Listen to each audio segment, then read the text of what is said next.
നിയമപ്രകാരം നിങ്ങൾ ശിക്ഷാർഹമായ കുറ്റം ചെയ്തേക്കാം. എൻ്റെ ഒരു ആഗ്രഹം കൊണ്ടാണ് ഞാൻ സാർ അങ്ങനെ ഇരുന്നത്. കാശുള്ളവർക്ക് നടക്കാൻ പറ്റുന്നില്ല.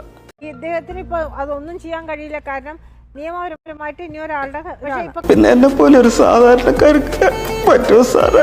പോണ വഴിയിലൊക്കെ ഉണ്ണിക്കണ്ണാന്നൊരു വിളി മാത്രമുള്ള അവിടെ എത്തണവരെ വളരെ ശുദ്ധനാണെന്ന് പറഞ്ഞു. ആൾക്കാർക്ക് ഉണ്ണിക്കണ്ണൻ എന്താന്ന് അറിയില്ല. പണിക്ക് പോവാ, കുറ്റം പറയാം. നിങ്ങൾക്ക് ഭാര്യയെ സ്വീകരിക്കാൻ തയ്യാറല്ല എന്ന് പറയുന്നത് ആ നാട്ടിൽ ഇനി അവർക്ക് വന്ന് ജീവിക്കാൻ ബുദ്ധിമുട്ടാവുന്നുള്ളത് കൊണ്ടാണ്. ആൾക്കാർക്ക് ഉണ്ണിക്കണ്ണൻ എന്താന്ന് അറിയില്ല. നിങ്ങൾ ആ ഭാര്യ സ്വീകരിക്കാത്തത് ഈ ഒരു കാരണം കൊണ്ടാണോ?